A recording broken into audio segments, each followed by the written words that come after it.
A dor esmagadora no meu peito chegou às 3h47 da manhã, parecendo que alguém tinha colocado um alicate de pressão ao redor do meu coração e estava apertando lentamente a cada respiração forçada que eu tentava dar. Eu tinha sido enfermeira do pronto-socorro por 28 anos antes que meus próprios problemas cardíacos me forçassem a uma aposentadoria antecipada. Fiquei deitada na minha cama por 15 minutos, esperando que a dor fosse embora, que talvez eu estivesse errada sobre o que estava acontecendo com o meu corpo. Mas a sensação esmagadora só aumentava, irradiando pelo meu braço esquerdo com um padrão familiar que me gelou o sangue. Quando tentei me sentar, o quarto girou violentamente e eu mal conseguia recuperar o fôlego. Aos 52 anos, eu estava tendo um ataque cardíaco. Antes de continuar, verifique se já está inscrito no canal. E se não estiver, inscreva-se. Assim você me ajuda a bater a meta de 1000 inscritos e desde já eu agradeço muito. Minhas mãos tremeram enquanto eu procurava meu telefone na mesinha de cabeceira, navegando pelos contatos atrás do número do meu filho, Bruno. Os gêmeos tinham 36 anos agora, ambos bem-sucedidos em suas carreiras, ambos morando em apartamentos caros no centro da cidade, a cerca de 20 minutos da minha casa simples no subúrbio. Eles tinham sido o centro do meu universo desde o dia em que os segurei como recém-nascidos, quando eu tinha apenas 17 anos e estava apavorada por ter que criar 2 bebês completamente sozinha. Bruno, consegui sussurrar quando ele atendeu no quarto toque, com a voz grogue e irritada. Mãe, você tem ideia de que horas são? São quase 4 da manhã. Bruno, preciso que você me leve para o hospital. Estou com dor no peito e mal consigo respirar. O quê? Ouvi um barulho no fundo. Provavelmente ele estava checando o celular para ver a hora de novo. Mãe, você já teve crises de ansiedade antes? Lembra no ano passado, quando você achou que estava tendo um derrame, mas era só estresse? Isso não é ansiedade, querido. Isso é diferente. Preciso ir para o pronto-socorro agora.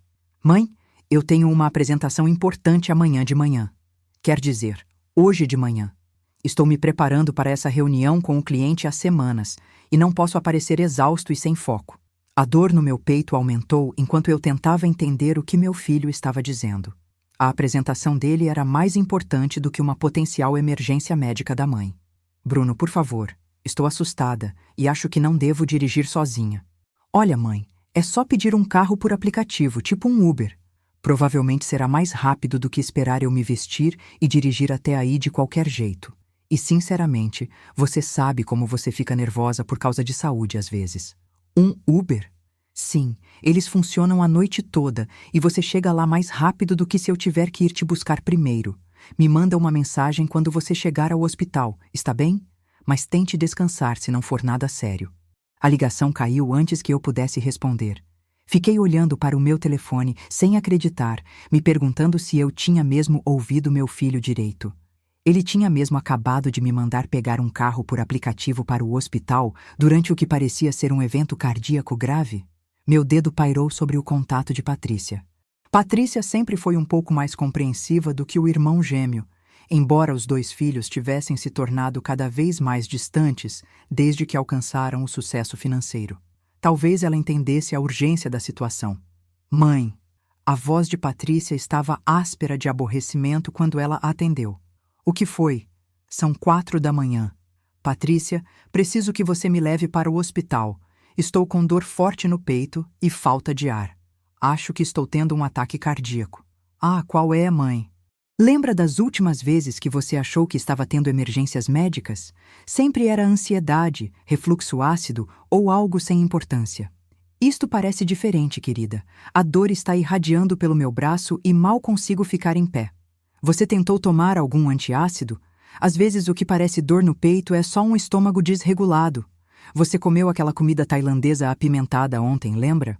Fechei os olhos e tentei manter a calma, apesar do pânico crescente que sentia tanto pela minha condição física quanto pelas respostas dos meus filhos. Patrícia, eu fui enfermeira por quase 30 anos.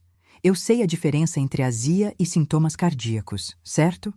Mas você também sabe que o estresse pode imitar sintomas de ataque cardíaco e você anda ansiosa com tudo ultimamente. Olha, eu tenho uma reunião enorme de lançamento de produto logo de manhã, e eu literalmente não posso me dar ao luxo de estar sem dormir.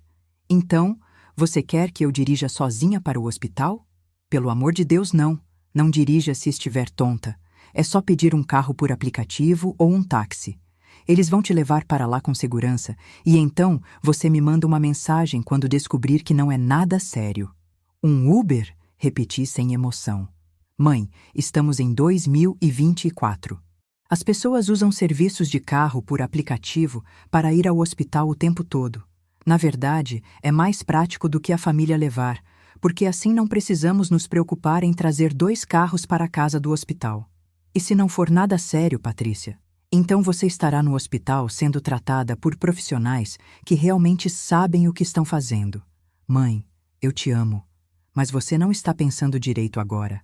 É só ir para o pronto-socorro, deixar os médicos te examinarem e nos ligar de manhã com uma atualização. Ela desligou antes que eu pudesse argumentar mais. Sentei na beira da minha cama, com o telefone nas mãos trêmulas, tentando entender o que tinha acabado de acontecer.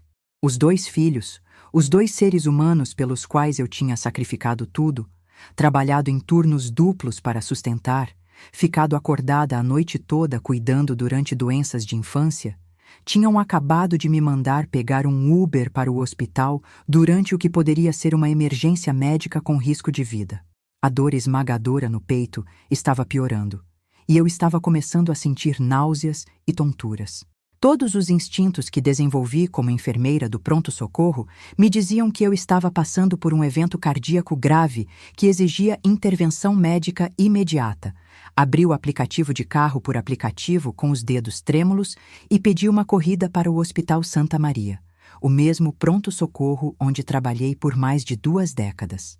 O tempo estimado de chegada era de 8 minutos, o que parecia uma eternidade quando cada respiração era uma luta. Enquanto eu esperava, pensei em todas as vezes que eu tinha largado tudo para correr para o lado dos meus filhos quando eles precisavam de mim. O braço quebrado de Bruno quando ele tinha 12 anos.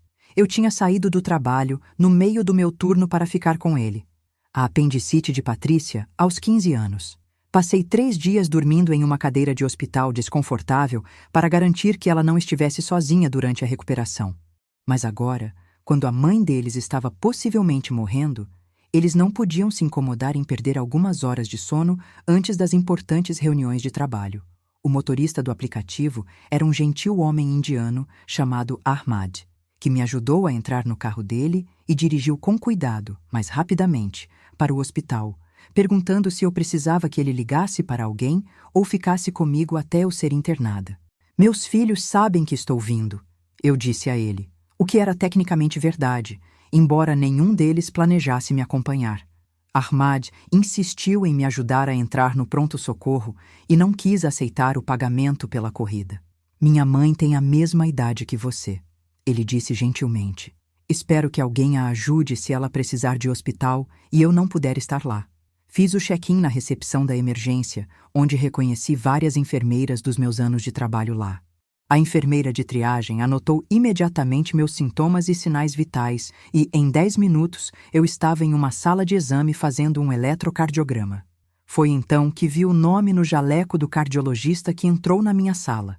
E meu mundo mudou de uma forma que não tinha nada a ver com a minha emergência cardíaca. Dr. Arthur Almeida. O mesmo Arthur Almeida que me engravidou quando tínhamos 16 anos. O mesmo Arthur Almeida que desapareceu da minha vida quando os pais ricos dele, que eram médicos, o forçaram a escolher entre mim e a futura carreira médica. O mesmo Arthur Almeida que eu amei desesperadamente e que passei 36 anos tentando esquecer. O pai dos meus filhos, que não tinha ideia de que a adolescente assustada que ele abandonou tinha dado à luz gêmeos que acabaram de se recusar a ajudar a mãe durante a noite mais aterrorizante da vida dela. Algumas emergências médicas unem famílias. A minha estava prestes a revelar que o pai que meus filhos nunca conheceram estava prestes a salvar a vida da mãe deles, enquanto eles dormiam tranquilamente em suas camas, priorizando reuniões de trabalho em vez da mulher que os criou sozinha por 36 anos.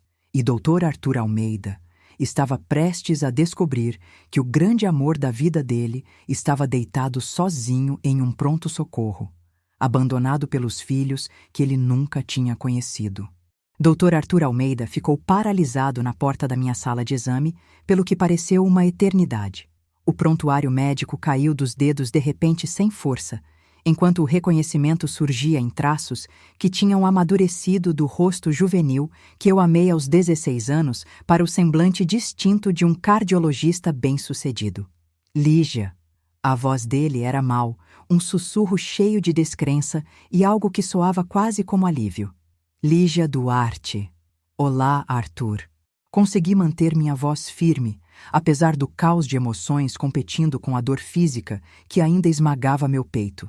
Agora me chamo Lígia, mas pode me chamar de Tânia como na época. Ele se moveu para mais perto da minha cama de hospital, com os passos cautelosos de alguém se aproximando de uma miragem que pode desaparecer se for perturbada. Os olhos dele, ainda o mesmo marrom quente que uma vez fez meu coração adolescente palpitar, vasculharam meu rosto com uma intensidade que me fez sentir profundamente consciente do quanto 36 anos tinham mudado nós dois. Eu estive te procurando, ele disse calmamente, puxando a cadeira ao lado da minha cama com as mãos que tremiam levemente. Por mais de 3 décadas eu tenho tentado te encontrar. É mesmo? Eu respondi notando que o dedo do anel de casamento dele estava sem nada, mas escolhendo não comentar essa observação. Bem, você me encontrou, embora eu imagine que você esteja aqui em caráter profissional e não como parte de um esforço de busca de longo prazo. Tânia, você está tendo um ataque cardíaco. A voz dele mudou para o modo clínico, embora os olhos permanecessem fixos no meu rosto com emoção inconfundível. O eletrocardiograma mostra uma elevação significativa do segmento ST, o que significa que precisamos te levar para a cirurgia imediatamente. Eu sei o que significa elevação do segmento ST, Arthur. Eu fui enfermeira do pronto-socorro por 28 anos. Você se tornou enfermeira. Um pequeno sorriso cruzou o rosto dele, apesar da crise médica em curso. Você sempre disse que queria ajudar pessoas que estavam feridas. Sim. Bem, aprendi cedo que algumas pessoas não têm mais ninguém para ajudá-las. A referência direta à minha situação de 36 anos atrás o fez estremecer. Mas antes que ele pudesse responder, outro cardiologista entrou na sala. Dr. Almeida, a equipe cirúrgica está pronta para a sua paciente de infarto, anunciou o Dr. Mendes, um colega que eu vagamente me lembrava dos meus dias de enfermagem. Precisamos agir rapidamente neste caso. Dr. Mendes, preciso que você assuma este caso, Arthur disse, sem tirar os olhos de mim. Eu tenho uma conexão pessoal com esta paciente que cria um conflito de interesses. Arthur, não há tempo para transferências de caso. Eu o interrompi, minha dor no peito aumentando a cada palavra. Você é o melhor cardiologista deste hospital e eu preciso do melhor agora. Tânia, eu não posso te operar. Os riscos emocionais são muito altos. Os riscos emocionais eram altos 36 anos atrás também, mas isso não impediu você de tomar decisões práticas naquela época. Ele se encolheu com as minhas palavras, mas eu podia vê-lo ponderando a necessidade médica contra as complicações pessoais. Ela está certa, Dr. Mendes interveio, olhando para o relógio. Dr. Almeida, você é o cirurgião mais experiente disponível e esta paciente precisa de intervenção dentro dos próximos 20 minutos, ou ela pode sofrer danos cardíacos irreversíveis. Tudo bem, Arthur disse, levantando-se e mudando totalmente para o modo cirurgião. Mas eu quero o Dr. Mendes auxiliando e quero documentação completa de todas as decisões tomadas durante este procedimento. Enquanto eles se preparavam para me levar para a cirurgia, Arthur se inclinou perto do meu ouvido. Tânia, preciso te perguntar algo que pode parecer estranho dadas as nossas circunstâncias. Você tem filhos? Há algum parente que eu deveria contatar sobre a sua cirurgia? Olhei nos olhos dele, os olhos que tinham passado geneticamente para Bruno e Patrícia, e tomei uma decisão que mudaria irrevogavelmente todas as nossas vidas. Eu tenho gêmeos, Bruno e Patrícia Duarte. Eles têm 36 anos. O rosto de Arthur ficou completamente branco enquanto ele processava a matemática do que eu acabara de lhe dizer. 36 anos, ele repetiu lentamente. Sim, Tânia. Eles são? Eles são seus filhos, Arthur. Os bebês que eu estava carregando quando você partiu para a faculdade de medicina no Reino Unido. Eu observei um homem que passou décadas realizando cirurgias para salvar vidas sob intensa pressão, desmoronar emocionalmente ao perceber que a namorada adolescente que ele abandonou estava grávida dos filhos dele. Eu tenho filhos. A voz dele falhou com uma mistura de alegria e devastação. Eu tenho filhos de 36 anos que eu nunca conheci. Você tem filhos que passaram a vida inteira se perguntando por que o pai nunca se importou o suficiente para encontrá-los. Tânia, eu não sabia. Juro por Deus, eu não sabia que você estava grávida. Eu tentei te contar. Eu liguei para sua casa dezenas de vezes, mas seus pais disseram que você tinha deixado claro que não queria mais nenhum contato comigo. Isso não é verdade. Eu nunca disse isso. Meus pais, eles me disseram que você tinha seguido em frente e não queria me ver mais. Bem, podemos resolver quem mentiu para quem 36 anos atrás, depois que você salvar a minha vida. Dr. Mendes estava ficando impaciente com a nossa conversa. Dr. Almeida, nós realmente precisamos levar esta paciente para a cirurgia imediatamente. Onde eles estão? Arthur perguntou com urgência, enquanto os maqueiros se preparavam para empurrar minha maca em direção à sala de cirurgia. Onde estão Bruno e Patrícia? Eles estão aqui? Não, eles não estão aqui. Por que eles não estão aqui? Eles não sabem que você está tendo um ataque cardíaco? Eles sabem, e não estão aqui. Eles me mandaram pedir um carro por aplicativo porque têm reuniões de trabalho importantes de manhã. Observei o rosto de Arthur passar por choque, descrença e o que parecia ser raiva, enquanto ele processava o que eu acabara de revelar sobre a resposta dos nossos filhos à minha emergência médica. Eles te mandaram pegar um Uber para o hospital durante um ataque cardíaco porque tinham reuniões de trabalho? Aparentemente, as obrigações profissionais deles têm prioridade sobre a potencial morte da mãe. Me dê os números de telefone deles. Arthur, você precisa me operar primeiro. A reunião familiar emocionante pode acontecer depois que você me impedir de morrer. Você não vai morrer, Tânia. Eu não vou te perder de novo. Você me perdeu 36 anos atrás, quando escolheu sua carreira médica em vez do nosso relacionamento. Agora preciso que você use essa carreira médica para salvar a minha vida. Enquanto me levavam para a sala de cirurgia, eu podia ver Arthur lutando com a devastadora percepção de que ele tinha perdido 36 anos da vida dos filhos e que esses filhos acabaram de abandonar a mãe durante uma emergência com risco de vida. Tânia, depois da cirurgia, precisamos conversar sobre tudo. Depois da cirurgia, você precisa ligar para os seus filhos e explicar a eles que a mãe deles quase morreu sozinha, porque eles não se incomodaram em levá-la para o hospital. Meus filhos, ele repetiu suavemente, como se estivesse testando como as palavras soavam. Seus filhos, que não sabem que você existe e que aparentemente não dão valor ao pai que eles conhecem. Algumas pessoas descobrem seus pais por meio de anúncios planejados ou acidentes felizes.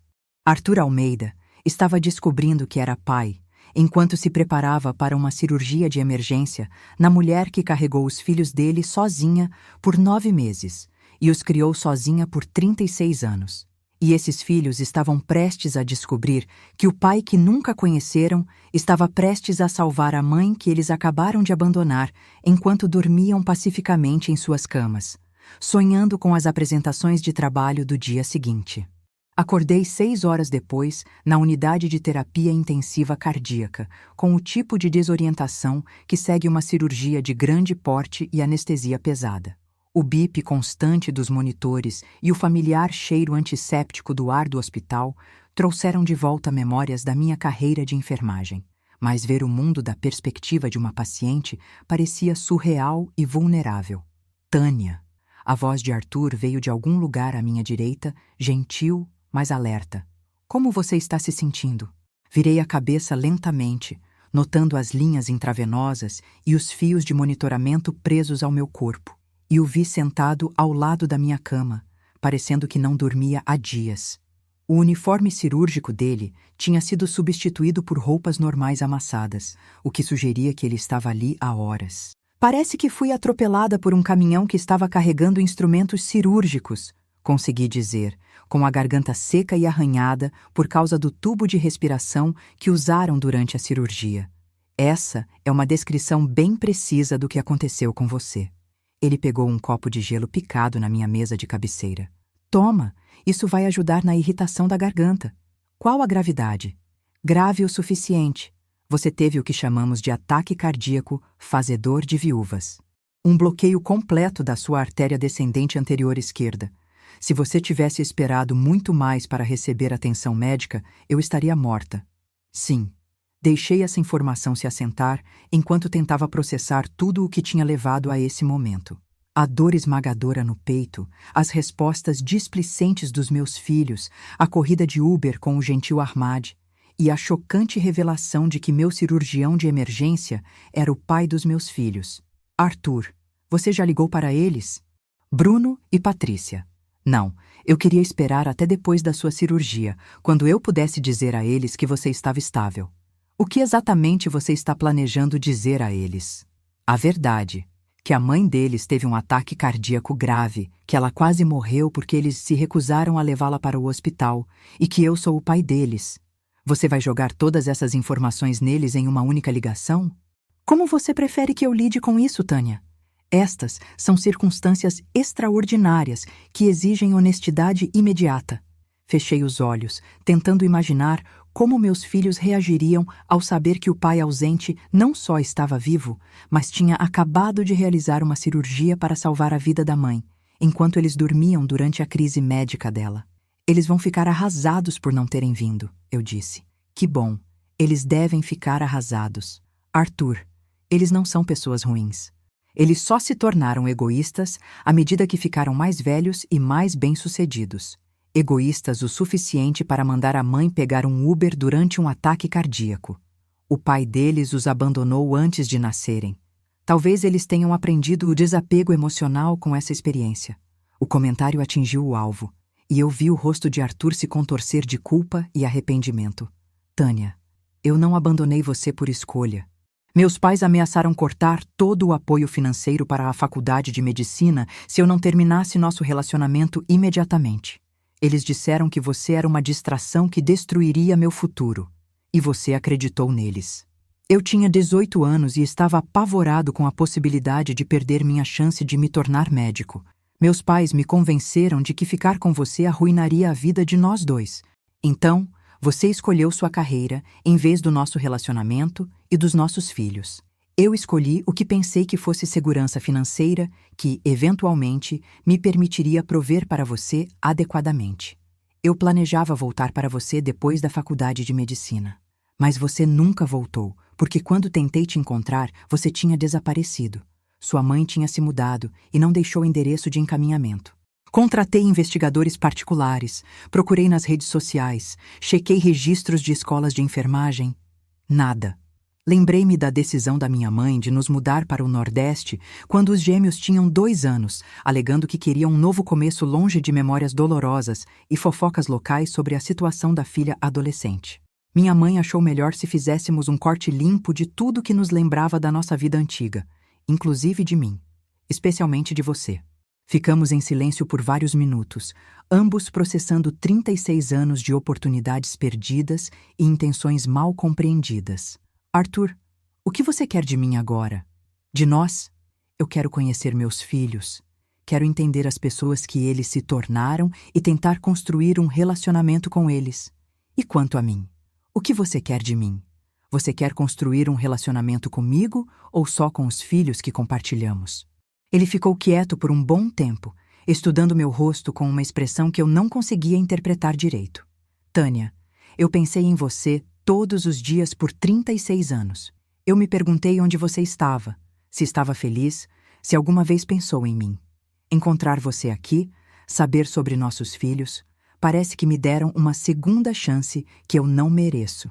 Isso não é uma resposta para a minha pergunta. Eu quero tudo. Quero te conhecer de novo. Quero conhecer nossos filhos. Quero fazer parte da família da qual eu deveria ter feito parte o tempo todo. Não funciona assim, Arthur. Você não pode simplesmente se inserir em vidas que funcionam sem você há décadas. Eu entendo isso, mas espero que você me dê a chance de tentar. Antes que eu pudesse responder, uma enfermeira entrou para verificar meus sinais vitais e ajustar minha medicação. Reconheci nela Júlia, alguém com quem eu tinha trabalhado anos atrás, e ela parecia surpresa ao me ver como paciente em vez de colega. Tânia, soube que você estava aqui, mas não pude acreditar. Como você está se sentindo, querida? Parece que me lembraram que eu não sou invencível, Júlia. Doutor Almeida aqui salvou sua vida. Você tem sorte de ele estar de plantão esta noite. Júlia terminou as verificações e saiu. Mas o comentário dela sobre sorte me fez pensar sobre a extraordinária coincidência de Arthur ser meu médico assistente durante o momento mais vulnerável da minha vida adulta. Arthur, preciso que você entenda algo antes de ligar para os meus filhos. O quê? Eu não quero que eles se sintam obrigados a ter um relacionamento com você por culpa de não terem vindo esta noite. Se você for fazer parte da vida deles, deve ser porque eles genuinamente querem te conhecer, não porque estão tentando compensar por terem me abandonado durante uma emergência médica. Como separamos essas motivações?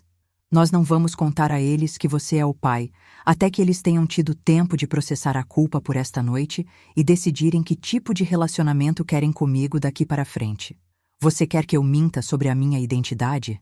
Eu quero que você se apresente como meu médico que está preocupado com a ausência deles durante a minha cirurgia. Deixe que eles lidem com a crise imediata primeiro e depois, vemos se eles são capazes de serem filhos melhores antes de complicarmos a vida deles com informações sobre o pai. Tânia, eles merecem saber a verdade. Eles merecem saber a verdade sobre muitas coisas, inclusive como priorizar a família em vez de reuniões de trabalho. Vamos ver se eles conseguem aprender essa lição antes de adicionarmos mais complexidade à educação emocional deles. Arthur parecia em conflito, mas assentiu lentamente. Tudo bem, eu vou ligar para eles como médico da mãe que está preocupado com a ausência, mas não vou esperar muito tempo antes de contar o resto. Justo. Ele pegou o telefone e navegou pelas informações de contato que eu tinha dado a ele horas antes. Alguma preferência sobre quem eu ligo primeiro? Bruno. Ele geralmente é mais prático em situações de crise. Algumas ligações telefônicas fornecem atualizações rotineiras sobre procedimentos médicos. A ligação que Arthur estava prestes a fazer iniciaria uma série de revelações que forçaria meus filhos a confrontarem tanto as falhas deles como membros da família, quanto a existência de um pai sobre o qual eles passaram a vida inteira se perguntando. E eu estava prestes a descobrir se meus filhos eram capazes de remorso genuíno ou apenas culpa por obrigação. Arthur ligou para o número de Bruno às 11h30 da manhã, dando aos meus filhos tempo suficiente para acordar, comparecer às importantes reuniões matinais e se estabelecerem em sua rotina normal de terça-feira, antes de descobrirem que a mãe deles quase morreu enquanto dormiam. Eu o observei andando de um lado para o outro, ao lado da minha cama de hospital, claramente nervoso com a conversa que estava prestes a ter com o filho que nunca conheceu. Senhor Duarte, aqui é o Dr. Arthur Almeida, do Hospital Santa Maria. Estou ligando sobre sua mãe, Lígia Duarte. Mesmo da minha cama, eu podia ouvir a voz de Bruno se elevar em alarme pelo viva voz. Está tudo bem? Eu estava planejando ligar para ela mais tarde hoje para saber como ela estava. Senhor Duarte, sua mãe teve um ataque cardíaco grave no início desta manhã. Ela foi submetida a uma cirurgia cardíaca de emergência e está atualmente estável em nossa unidade de terapia intensiva. O silêncio do lado de Bruno na ligação durou quase 30 segundos. Um ataque cardíaco? A voz dele tinha caído para um sussurro. Mas ela me ligou de manhã sobre dor no peito. E eu pensei... Você pensou o quê, Senhor Duarte? Eu pensei que ela estava tendo crises de ansiedade, como já teve antes. Ela disse que precisava que eu a levasse para o hospital, mas eu disse para ela pedir um carro por aplicativo porque eu tinha uma apresentação de manhã. Você mandou a sua mãe pegar um serviço de carro por aplicativo para o hospital durante uma emergência cardíaca? Eu não sabia que era uma emergência cardíaca. Ela já teve alarmes falsos antes, e eu tinha essa reunião enorme com o cliente, que estou preparando há semanas. Senhor Duarte, sua mãe chegou ao nosso pronto-socorro sozinha às 4h15 da manhã. Ela estava com um bloqueio completo da artéria descendente anterior esquerda, que chamamos de ataque cardíaco fazedor de viúvas. Se ela tivesse esperado até mesmo mais 1 hora para tratamento, ela teria morrido. Eu podia ouvir a respiração de Bruno se tornando rápida e superficial pelo telefone. Meu Deus, ela está... Ela vai ficar bem? Ela está estável agora, mas tem perguntado por você e por sua irmã. Estou preocupado que nenhum dos filhos tenha vindo ao hospital durante as 10 horas desde a cirurgia dela. 10 horas? Ela está aí há 10 horas? Sim, Sr. Duarte. Onde você está agora? Eu estou no trabalho. Acabei de terminar minha apresentação. Doutor Almeida, eu não tinha ideia de que ela estava mesmo tendo um ataque cardíaco. Ela já nos ligou sobre problemas médicos antes que acabaram sendo nada sério. Qual foi a última vez que sua mãe ligou para você sobre problemas médicos que acabaram sendo nada sério? Outra longa pausa. Bem, não consigo pensar em uma situação específica, mas ela se preocupa com a saúde às vezes, e nós apenas presumimos. Você presumiu que a dor no peito e a dificuldade de respirar dela eram ansiedade, em vez de buscar avaliação médica. Doutor Almeida, eu me sinto péssimo por isso. Estou saindo do trabalho agora mesmo para ir para o hospital. Acho que isso seria apropriado. Eu também sugiro ligar para sua irmã imediatamente. Sim, com certeza. Vou ligar para a Patrícia agora mesmo. Doutor Almeida, preciso perguntar outra coisa. Como você descreveria seu relacionamento com a sua mãe? Meu relacionamento? Nós temos um bom relacionamento. Por que o senhor está perguntando? Porque estou preocupado com o bem-estar emocional dela, bem como com a recuperação física. Ela parece bastante isolada e um forte apoio familiar melhora significativamente os resultados de recuperação cardíaca. Ela não está isolada.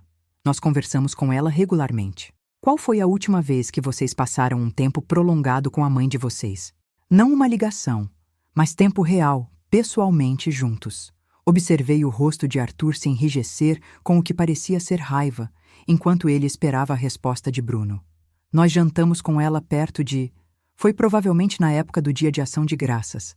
Talvez um pouco antes disso. Isso foi há 4 meses. Senhor Duarte, nós temos estado muito ocupados com o trabalho. E a mãe entende que temos carreiras exigentes. Ocupados o suficiente para que nenhum de vocês pudesse levá-la para o hospital durante o que ela disse a vocês ser uma emergência médica. Doutor Almeida, eu entendo que o senhor está chateado com a nossa resposta, mas nós realmente pensamos que ela estava exagerando por causa de sintomas de ansiedade, com base em que treinamento médico ou experiência anterior? Nós apenas sabemos que a mãe tende a se preocupar com a saúde. Senhor Duarte, sua mãe foi enfermeira do pronto-socorro por 28 anos. Ela tem mais treinamento médico do que a maioria das pessoas para distinguir entre ansiedade e sintomas cardíacos. O senhor considerou isso quando descartou as preocupações dela? Ela era enfermeira. O senhor não sabia que a sua mãe foi enfermeira por quase 3 décadas? Quer dizer, sim, eu sabia que ela trabalhava na área da saúde, mas eu não percebi. Eu pensei que ela trabalhava em administração ou algo assim. Arthur olhou para mim com uma expressão de descrença. Senhor Duarte, vou dar as informações do quarto da sua mãe. Sugiro que o senhor e a sua irmã venham para cá imediatamente para discutir o plano de recuperação dela e a abordagem da família de vocês para fornecer o apoio adequado durante a reabilitação. Claro, sim, estaremos aí o mais rápido possível. Enquanto Arthur encerrava a segunda ligação, eu podia vê-lo lutando para conter as emoções sobre os filhos que ele estava conhecendo nas piores circunstâncias possíveis. Tânia, como criamos filhos que poderiam ser tão insensíveis com a mãe? Nós não os criamos, Arthur. Eu os criei sozinha e aparentemente não fiz um trabalho muito bom. Isto não é culpa sua, é? Talvez se eles tivessem tido um pai, teriam aprendido melhores valores sobre responsabilidade familiar. Ou talvez eles só precisem ser lembrados de que a mãe deles é uma pessoa que merece amor e respeito, independentemente das prioridades de carreira deles. Algumas reuniões familiares acontecem durante ocasiões felizes, como formaturas ou casamentos. Nossa reunião familiar estava acontecendo em uma unidade de terapia intensiva cardíaca, onde 2 adultos bem-sucedidos estavam prestes a conhecer o pai que nunca souberam que existia, enquanto confrontavam a falha deles em apoiar a mãe que sacrificou tudo por eles. E Arthur Almeida Estava prestes a conhecer os filhos que sonhou por 36 anos, sob circunstâncias que revelaram serem exatamente o tipo de pessoas que ele passou a carreira médica tentando não se tornar. Bruno e Patrícia chegaram ao hospital 28 minutos depois, e eu podia ouvir as vozes deles no corredor do lado de fora do meu quarto da UTI antes de entrarem. Tons agudos e ansiosos, misturados com o que parecia ser discussão entre irmãos sobre culpa e responsabilidade. Isto é culpa sua, Bruno, Patrícia estava dizendo, enquanto se aproximavam da minha porta. Você é o mais velho. Você deveria ter insistido para levarmos ela a sério. Culpa minha? Você disse para ela tentar antiácidos e culpou a comida tailandesa dela. Não ponha tudo em mim. Os dois precisam parar de discutir sobre culpa e se concentrar em apoiar a mãe de vocês. A voz de Arthur cortou a briga deles com a autoridade de alguém acostumado a gerenciar situações de crise. Eles entraram no meu quarto parecendo profissionais polidos, que foram subitamente lançados em uma situação emocional para a qual não tinham se preparado. Bruno usava seu caro terno cinza chumbo da apresentação da manhã, enquanto Patrícia claramente tinha saído correndo do trabalho com seu vestido de grife e salto alto, o cabelo geralmente perfeito, um pouco bagunçado pelo estresse. Mãe! A voz de Patrícia falhou quando ela me viu conectada a monitores e linhas intravenosas. Meu Deus, mãe! Sentimos muito! Bruno ficou paralisado no pé da minha cama, o rosto pálido enquanto ele absorvia a realidade de quão perto ele tinha chegado de perder a mãe, enquanto fazia a apresentação para o cliente. Como você está se sentindo? Ele perguntou calmamente, sua confiança usual substituída por culpa óbvia e incerteza. Como se tivessem me lembrado que eu sou mortal, eu respondi, estudando os rostos deles e notando como pareciam jovens, apesar de serem adultos de 36 anos bem-sucedidos. E como se eu tivesse aprendido algumas coisas interessantes sobre as prioridades da minha família. Mãe, nos sentimos péssimos por não termos trazido você para o hospital, Patrícia disse, chegando mais perto da minha cama e estendendo a mão para a minha. Nós honestamente pensamos que você estava tendo sintomas de ansiedade. Com base em que evidência? Você parecia estressada ultimamente e mencionou estar preocupada com a sua saúde antes. Quando eu mencionei estar preocupada com a minha saúde? Patrícia e Bruno trocaram olhares, aparentemente incapazes de citar exemplos específicos de a mãe deles expressando preocupações hipocondríacas. Nós apenas presumimos, Bruno começou. Vocês presumiram errado, Arthur interrompeu, sua voz carregando uma ponta de raiva que fez meus dois filhos olharem para ele com surpresa. A mãe de vocês é uma enfermeira do pronto-socorro treinada, com 28 anos de experiência.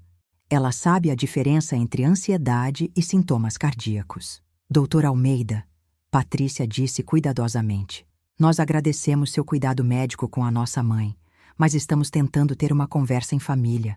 Isto é uma conversa em família, senhorita Duarte. Estou preocupado com o nível de apoio que a mãe de vocês vai receber durante a recuperação, com base no que observei sobre a dinâmica familiar de vocês. O que exatamente o senhor observou?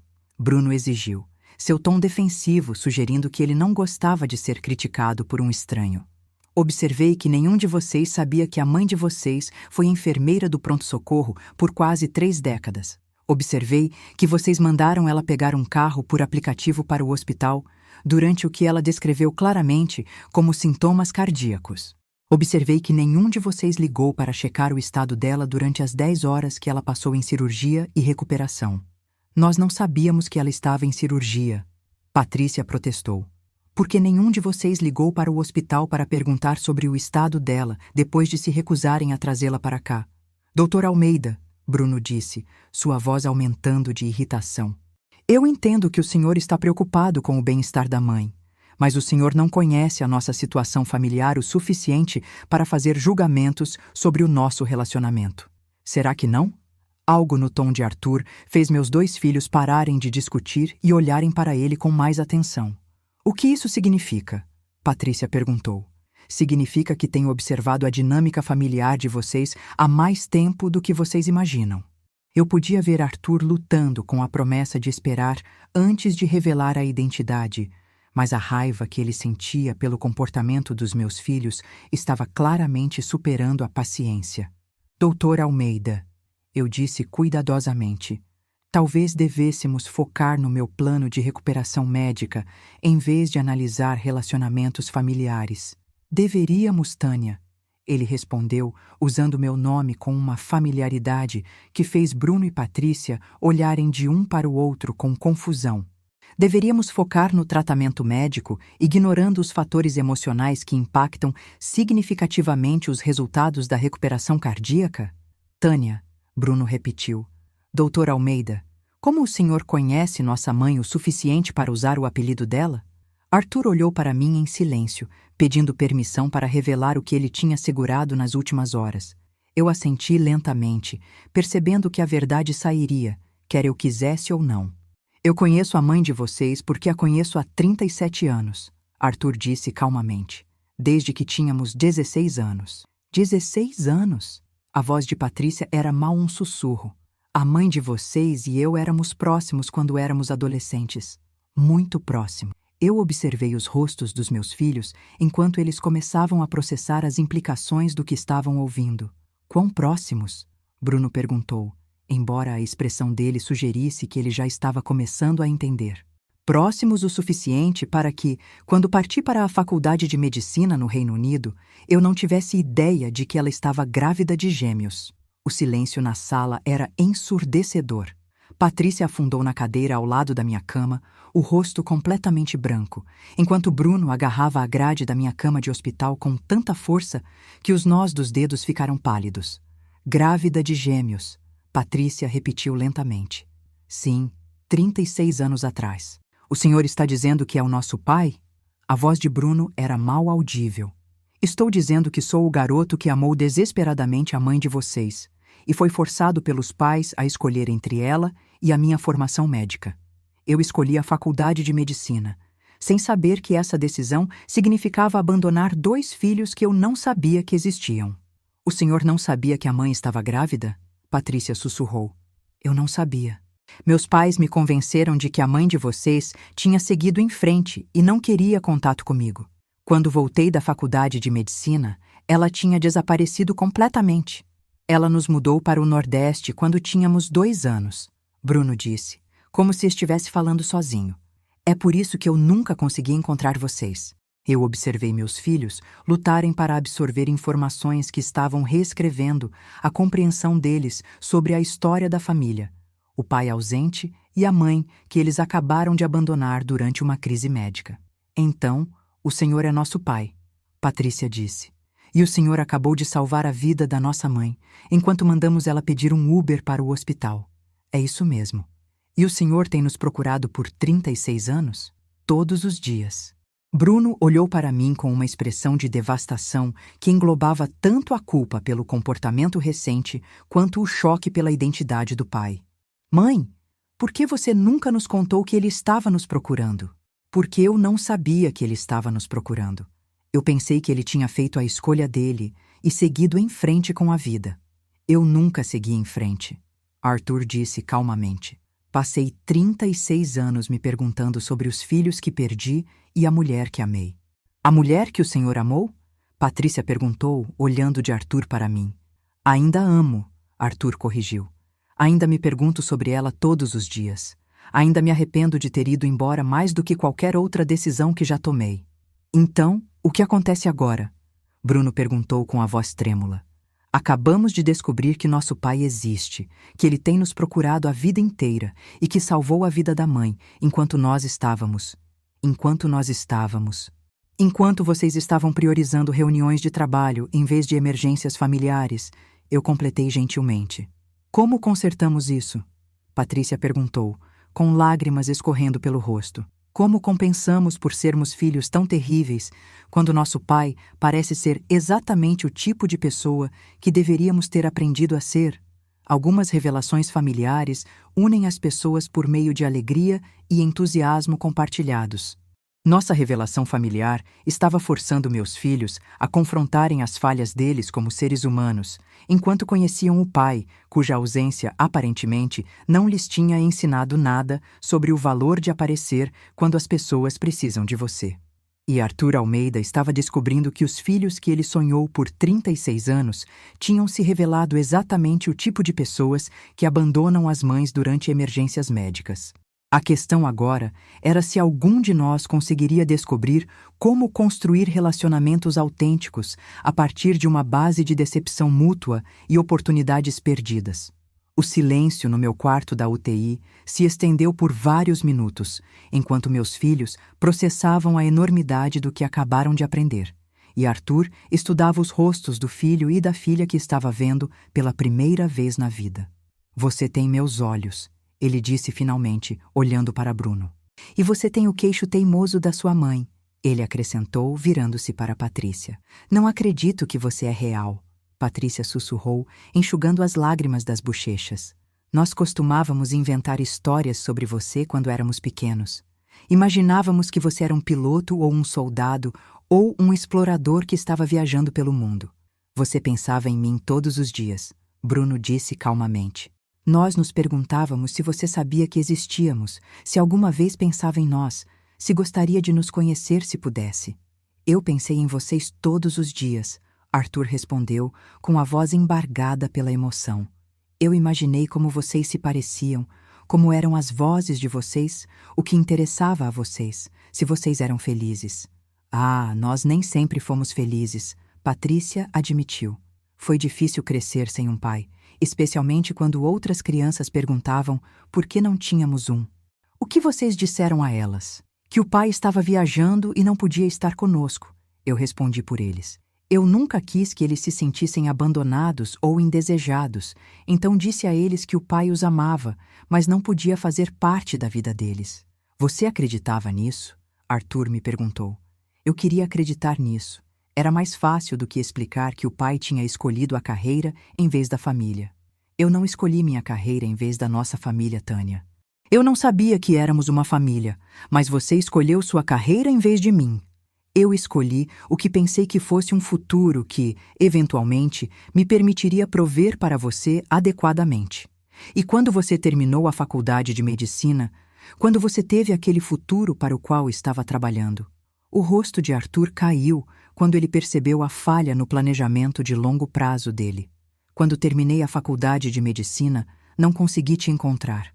Você tinha se mudado para o outro lado do país sem endereço de encaminhamento, porque eu passei 4 anos criando gêmeos sozinha, enquanto você estudava no exterior e eu tinha perdido a esperança de que você voltaria. Eu observei meus filhos acompanharem essa conversa como espectadores em uma partida de tênis, tentando entender a dinâmica complexa entre os pais, enquanto processavam a própria culpa pelos eventos das últimas 12 horas. "Mãe", Bruno interrompeu, "podemos falar sobre o que aconteceu de manhã? Sobre nós não termos levado você para o hospital? O que tem isso? Queremos entender por que reagimos daquele jeito. Vocês reagiram do jeito que reagiram porque aprenderam a priorizar as obrigações profissionais em vez dos relacionamentos familiares. Mas nós amamos você." Patrícia protestou. "Amam? Ou amam a ideia de ter uma mãe que não interfere na vida ocupada de vocês? Isso não é justo, é? Qual foi a última vez que algum de vocês me ligou só para conversar? Não porque precisavam de algo ou se sentiram obrigados a checar."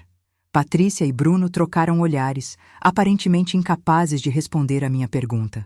"Qual foi a última vez que algum de vocês me convidou para jantar nos apartamentos ou sugeriu passarmos tempo juntos fazendo algo que vocês gostam?" "Nós convidamos você para o jantar de Natal", Bruno disse na defensiva.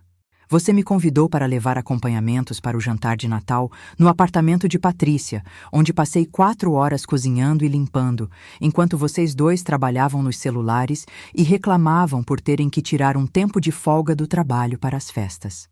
Nós não reclamamos. Vocês passaram a refeição inteira discutindo prazos e reuniões de cliente, em vez de terem conversas sobre família, relacionamentos ou algo significativo. Sentimos muito", Patrícia disse calmamente. "Não percebemos que estávamos fazendo você se sentir sem importância. Vocês não estavam me fazendo sentir sem importância. Vocês estavam me tratando como sem importância." Arthur estava ouvindo essa conversa com raiva e tristeza crescentes. "Há quanto tempo isso está acontecendo?" ele me perguntou. "Há quanto tempo eles estão tratando você como uma obrigação em vez da mãe deles?" Desde que se tornaram bem-sucedidos financeiramente e decidiram que os relacionamentos familiares eram distrações inconvenientes dos objetivos de carreira. Isso não é verdade, Bruno protestou. É mesmo? Qual foi a última vez que você me ligou porque sentiu falta de falar comigo? Não porque se sentiu culpado por não ligar. Eu não entendo a diferença. A diferença é a motivação. Você me liga porque gosta das nossas conversas? Ou você me liga porque acha que bons filhos devem manter contato regular com as mães? Eu não tenho certeza. Esse é o problema, Bruno. Você não tem certeza se realmente quer um relacionamento comigo ou se apenas acha que deveria ter um. Arthur se levantou da cadeira e se dirigiu à janela, aparentemente lutando para controlar as emoções. Tânia, passei 36 anos sonhando com a família que perdi. Imaginei feriados juntos, conversas sobre as conquistas deles, compartilhando os marcos e as decepções. E o que você está pensando agora que os conheceu? Estou pensando que perdi todo o desenvolvimento emocional deles. E de alguma forma, eles aprenderam a ver os relacionamentos como secundários ao sucesso profissional. Ei, Patrícia disse com a voz aumentando de mágoa. Isso não é totalmente justo. Somos pessoas bem-sucedidas com carreiras exigentes. A mãe de vocês também é, Arthur respondeu bruscamente. Ela passou 28 anos salvando a vida de outras pessoas, enquanto criava vocês sozinha. E vocês nem sequer sabiam qual era o trabalho dela. Nós sabíamos que ela trabalhava na área da saúde. Vocês sabiam que ela trabalhava na área da saúde da mesma forma que saberiam o emprego de um conhecido casual. Vocês nunca perguntaram sobre as experiências diárias dela, os desafios, as conquistas ou os sentimentos sobre o trabalho. Porque ela nunca falava sobre o trabalho quando chegava em casa, Bruno disse. Vocês alguma vez perguntaram a ela sobre o trabalho quando ela chegava em casa? Silêncio. Vocês alguma vez perguntaram a ela sobre qualquer coisa quando ela chegava em casa? Ou estavam ocupados demais com a lição de casa, amigos e as próprias atividades? Éramos crianças. Vocês são adultos há 18 anos. Qual é a desculpa para os últimos 18 anos? Eu podia ver meus filhos lutando com perguntas que aparentemente nunca tinham considerado sobre o relacionamento deles comigo e a abordagem geral deles às conexões familiares. Doutor Almeida, Patrícia disse cuidadosamente. O que o senhor está esperando de nós? Que tipo de relacionamento o senhor quer ter? Eu quero conhecer vocês. Quero entender quem vocês se tornaram, o que valorizam, o que lhes traz alegria e o que os preocupa. E quanto à mãe? Que tipo de relacionamento o senhor quer com ela? Arthur olhou para mim com uma expressão que era em partes iguais a amor, arrependimento e esperança. Eu quero o relacionamento que a mãe de vocês se sentir confortável em me dar. Se ela me permitir fazer parte da vida dela como um amigo que ajuda na recuperação, ficarei grato. Se ela estiver disposta a explorar se podemos reconstruir algo romântico depois de 36 anos separados, ficarei honrado. E se ela não quiser nenhuma dessas coisas, então eu respeitarei a decisão dela e me concentrarei em tentar ser o pai que eu deveria ter sido para vocês. O que isso significa? Bruno perguntou. Significa aprender a priorizar relacionamentos em vez de avanço na carreira. Significa aparecer quando as pessoas precisam de mim, mesmo quando é inconveniente. Significa entender que o amor exige presença e não apenas boas intenções. Alguns encontros entre pais e filhos envolvem interesses compartilhados, personalidades semelhantes e conexão imediata. Nosso encontro entre pai e filhos estava envolvendo um cardiologista dando uma bronca nos filhos adultos recém-descobertos sobre valores familiares, enquanto a mãe se recuperava de um ataque cardíaco que eles ignoraram por causa de reuniões de trabalho. E todos nós estávamos começando a entender que construir relacionamentos autênticos exigiria confrontar 36 anos de oportunidades perdidas e algumas falhas de caráter muito recentes que não poderiam ser consertadas apenas com pedidos de desculpa. Nos 3 dias seguintes, meu quarto de hospital se tornou um improvável quartel-general familiar, onde 36 anos de separação e várias décadas de disfunção emocional estavam sendo abordados lenta e dolorosamente. Arthur tinha organizado a agenda dele para passar o tempo máximo supervisionando a minha recuperação, enquanto Bruno e Patrícia tinham tirado folga do trabalho, algo que parecia chocá-los mais do que a mim. Eu nunca tirei um dia pessoal para uma situação familiar. Patrícia admitiu na tarde de quarta-feira, enquanto me ajudava a almoçar. Eu sempre pensei que emergências familiares eram algo que acontecia com outras pessoas com vidas menos organizadas.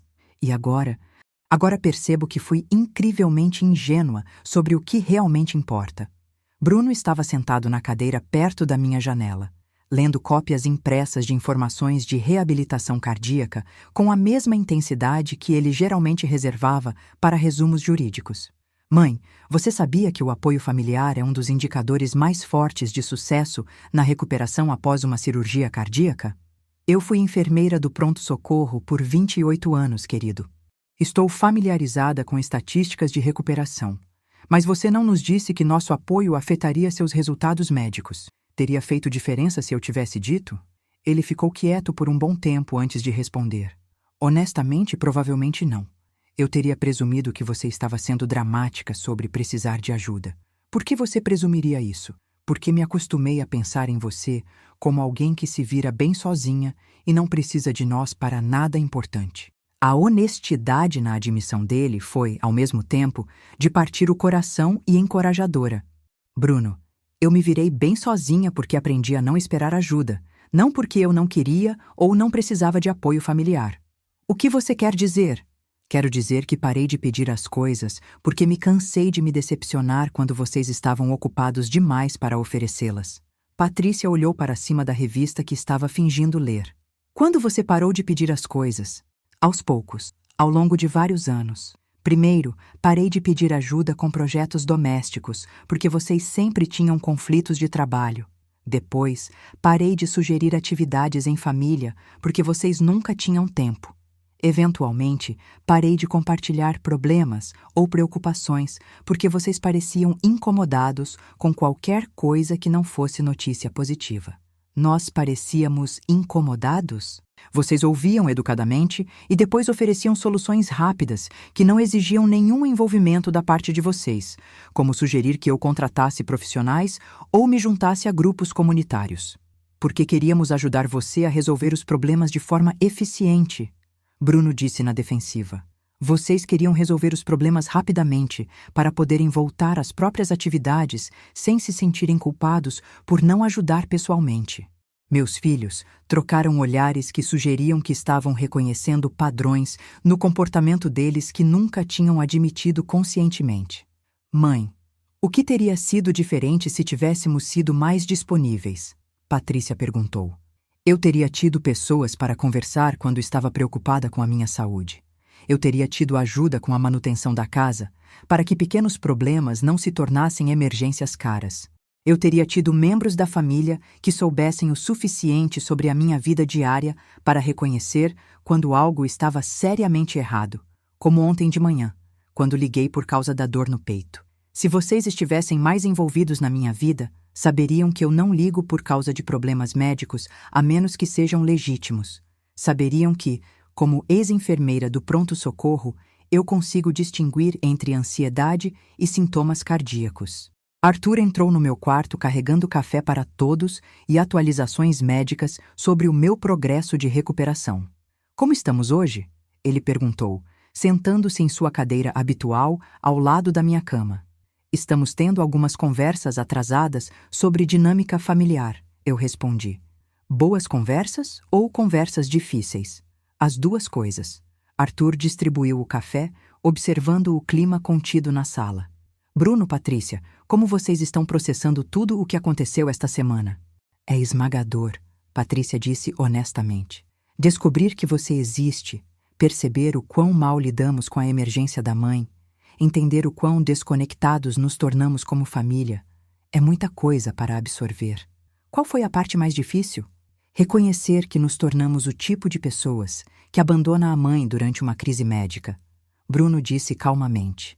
E perceber que nos tornamos essas pessoas gradualmente, através de milhares de pequenas decisões de priorizar todo o resto em vez de relacionamentos familiares. Qual foi a parte mais surpreendente? Descobrir que você tem nos procurado a vida inteira, Patrícia respondeu.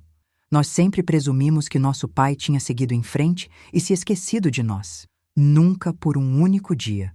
Como você teria querido que fosse a nossa infância se você estivesse lá? Bruno perguntou. Arthur considerou a pergunta cuidadosamente antes de responder. Eu teria querido estar presente nas conquistas e nas decepções de vocês. Eu teria querido ajudar na lição de casa, ir a eventos escolares, ensinar a vocês coisas que eu sabia, aprender sobre coisas que interessavam a vocês. Que tipos de coisas você teria nos ensinado? Conhecimento médico, obviamente, mas também como priorizar relacionamentos em vez de sucesso profissional. Como aparecer para as pessoas quando elas precisam de você? Como reconhecer que o amor exige presença, e não apenas boas intenções? Essas são exatamente as lições que falhamos em aprender, Patrícia observou. Infelizmente, vocês ainda podem aprendê-las. Ter 36 anos não significa que vocês não podem mudar a abordagem em relação aos relacionamentos. Como mudamos padrões que temos seguido por décadas? Fazendo escolhas diferentes, a partir de agora. Tratando a mãe de vocês como alguém cujo bem-estar importa mais do que os prazos de trabalho. Aparecendo quando ela precisa de vocês, em vez de sugerir soluções que não exijam o envolvimento pessoal de vocês. E quanto ao nosso relacionamento com você? Bruno perguntou. Como construímos um relacionamento pai e filho aos 36 anos? Lentamente e com honestidade. Quero saber quem vocês são agora, não quem eu imaginei que vocês poderiam ser. Quero entender os interesses de vocês, os valores, as preocupações sobre o futuro.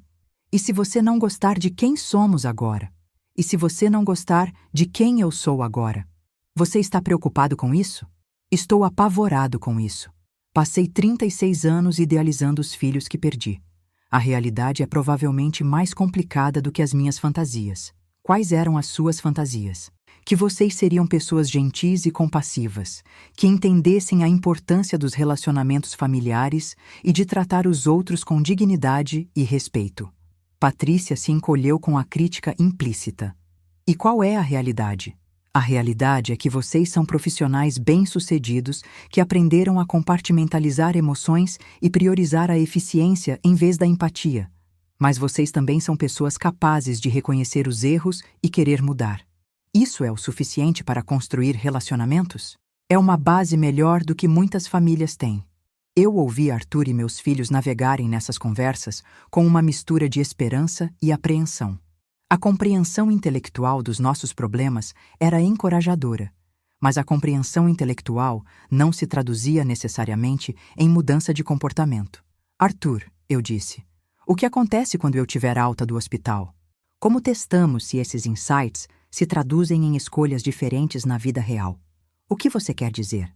Quero dizer que é fácil ser atencioso e gentil quando alguém está na UTI depois de um ataque cardíaco. O verdadeiro teste é se essa atenção continua quando eu estiver em casa, saudável e sem estar em crise. Como seria a atenção contínua? Patrícia perguntou. Comunicação regular que não seja motivada por culpa ou obrigação. Convites para passarmos tempo juntos porque vocês gostam da minha companhia. Ofertas para ajudar com questões práticas porque vocês se preocupam com o meu bem-estar, não porque acham que bons filhos devem fornecer assistência. Como saberemos se nossas motivações são genuínas ou apenas baseadas em culpa? Só o tempo dirá. A atenção baseada em culpa tende a diminuir à medida que a crise que a motivou se torna uma memória. O cuidado genuíno tende a se aprofundar à medida que os relacionamentos se tornam mais autênticos. Algumas famílias usam crises médicas como um chamado de alerta que fortalece as conexões permanentemente. Outras famílias experimentam melhoria temporária baseada em culpa que gradualmente retorna aos padrões anteriores, assim que a crise passa. Estávamos prestes a descobrir que tipo de família éramos capazes de nos tornar e se 36 anos de oportunidades perdidas poderiam ser transformados em relacionamentos genuínos baseados em presença, respeito e amor autêntico, em vez de obrigação e conveniência. O verdadeiro teste começaria quando eu saísse do hospital e voltasse para a vida normal com filhos que estavam prometendo ser diferentes e um pai recém-descoberto que queria construir algo real a partir de décadas de arrependimento e tempo perdido. 3 semanas depois da minha alta do hospital, eu estava sentada na minha sala de estar, observando Arthur ensinar Bruno a trocar a torneira quebrada na minha cozinha, enquanto Patrícia organizava meus medicamentos de acordo com o cronograma de recuperação cardíaca que desenvolvemos juntos. Essa cena teria sido inimaginável há 1 mês, mas tinha se tornado nossa nova rotina de sábado à tarde. Pai, acho que você está apertando demais, Bruno disse, usando a palavra pai, com conforto crescente, depois de 3 semanas de experimentação hesitante com o que chamar o pai recém-descoberto. Você está certo. Eu sempre aperto demais as peças hidráulicas. Sua mãe costumava brincar comigo sobre isso quando éramos adolescentes. A mãe brincava com o senhor sobre encanamento? Nós ajudamos a reformar a cozinha da mãe dela no verão, antes de eu ir para a faculdade de medicina. Eu insisti que sabia o que estava fazendo, e ela passou a tarde apontando meus erros com grande diversão. Vocês estavam reformando a cozinha da vovó juntos? Patrícia perguntou de sua posição na minha mesa de jantar, onde estava criando um gráfico detalhado do meu cronograma de exercícios, requisitos dietéticos e consultas de acompanhamento. Nós passamos a maior parte do nosso tempo livre juntos naquele verão, eu expliquei. Arthur estava tentando ganhar dinheiro para a faculdade fazendo pequenos trabalhos de manutenção, e eu estava ajudando porque gostava de passar tempo com ele. Que mais vocês faziam juntos? Bruno perguntou, aparentemente faminto por detalhes sobre o relacionamento que o criou, mas desapareceu antes de ele nascer. Nós conversávamos sobre tudo, Arthur respondeu. Sua mãe estava lendo constantemente e compartilhava opiniões sobre livros, notícias atuais, filosofia, sonhos sobre o futuro. O que ela queria ser quando crescesse? Patrícia perguntou. Enfermeira. Ela já era voluntária no hospital local e falava sobre inscrições para a faculdade de enfermagem. E o que o senhor queria ser? Um médico do interior. Eu queria praticar medicina familiar em cidades pequenas, onde os médicos conheciam os pacientes pessoalmente. Mas você se tornou um cardiologista em um hospital grande. Porque meus pais me convenceram de que a especialização em medicina urbana era mais prestigiosa e financeiramente recompensadora do que a prática familiar em comunidades rurais. O senhor se arrepende dessa escolha? Arthur parou o reparo da torneira e olhou para mim com uma expressão que sugeria que ele estava pensando nessa pergunta há décadas. Eu me arrependo de quase todas as decisões importantes que tomei entre os 18 e os 30 anos. Eu escolhi prestígio em vez de relacionamentos, segurança financeira em vez de realização pessoal e avanço profissional em vez de conexão familiar. Mas se você tivesse se tornado um médico do interior, talvez nunca tivesse estado disponível para fazer a cirurgia da mãe. Bruno apontou. Isso é verdade, mas se eu tivesse ficado com a mãe de vocês, talvez ela nunca tivesse precisado de uma cirurgia cardíaca de emergência, porque teria tido melhor apoio familiar ao longo da vida. A observação criou um momento de reflexão desconfortável sobre como a ausência emocional dos meus filhos pode ter contribuído para os problemas de saúde relacionados ao estresse que culminaram no meu ataque cardíaco. O senhor está dizendo que nosso comportamento contribuiu para o evento cardíaco da mãe? Patrícia perguntou cuidadosamente. Estou dizendo que o estresse crônico, o isolamento social e a negligência emocional são fatores de risco significativos para doenças cardíacas, especialmente em mulheres mais velhas. Negligência emocional. Filhos que tratam os pais idosos como obrigações, em vez de relacionamentos, criam condições de estresse emocional crônico que têm impactos fisiológicos mensuráveis. Eu podia ver meus filhos processando essa informação com desconforto visível, ao perceberem que o tratamento deles comigo pode ter literalmente contribuído para a minha experiência de quase morte. Nós não tínhamos a intenção de negligenciar você emocionalmente. Bruno disse calmamente. Eu sei que vocês não tinham a intenção. Vocês gradualmente desenvolveram padrões de interação que priorizaram a conveniência de vocês em vez do meu bem-estar emocional. Como garantimos que isso não aconteça de novo? Continuando a fazer o que tem feito nas últimas 3 semanas. tratando-me como alguém cujos pensamentos, sentimentos e experiências importam para vocês. Está funcionando? Patrícia perguntou. Você sente que estamos tratando você de forma diferente? Completamente diferente. Vocês estão me ligando porque querem saber do meu dia, não porque acham que devem manter contato. Estão visitando porque gostam de passar tempo aqui, não porque se sentem culpados pela minha situação de saúde. Como você consegue notar a diferença? Porque vocês estão fazendo perguntas sobre as minhas opiniões e experiências, em vez de apenas fornecerem atualizações sobre a vida de vocês. Estão oferecendo ajuda com projetos porque notam que preciso de assistência, não porque eu pedi especificamente. E quanto ao pai? Bruno perguntou, olhando para Arthur. Como você e a mãe estão descobrindo que tipo de relacionamento ter depois de 36 anos? Era a pergunta que todos nós estávamos evitando há 3 semanas, enquanto Arthur e eu navegávamos pelo complexo território entre o amor passado, a amizade presente e as possibilidades futuras. Estamos indo devagar, eu respondi. Seu pai e eu somos pessoas muito diferentes do que éramos aos 16 anos, e precisamos de tempo para entender quem nos tornamos. Mas você se sente atraída por quem ele é agora? Patrícia insistiu, com a franqueza que tinha caracterizado a personalidade dela desde a infância. Eu me sinto atraída pela integridade dele, pelo compromisso de estar presente para as pessoas com quem se importa e pela disposição dele de priorizar relacionamentos em vez de conveniência profissional. Essas são as mesmas qualidades que atraíram você para ele quando eram adolescentes. Essas são qualidades que estou descobrindo que ele desenvolveu como adulto. Aos 16, ele era charmoso e inteligente, mas ainda não tinha aprendido a valorizar a presença em vez da ambição. E agora ele aprendeu isso? Ele demonstrou isso de forma consistente por 3 semanas. Se isso representa um desenvolvimento de caráter duradouro ou um comportamento temporário motivado por culpa e nostalgia, resta saber. Arthur olhou para cima da torneira da cozinha com um leve sorriso. Sua mãe se tornou apropriadamente cautelosa em confiar nas promessas de mudança das pessoas, depois de ser decepcionada por membros da família que alegavam priorizar o bem-estar dela. O senhor está falando de nós? Bruno perguntou. Estou falando de qualquer pessoa que promete ser mais presente e solidária sem demonstrar mudança de comportamento sustentada ao longo do tempo. Quanto tempo temos que demonstrar mudança de comportamento sustentada antes que você confie que é autêntica? Não há um prazo para reconstruir a confiança. A confiança se desenvolve gradualmente, através da consistência entre as intenções declaradas e o comportamento real. E se tivermos emergências de trabalho que interfiram nos compromissos familiares?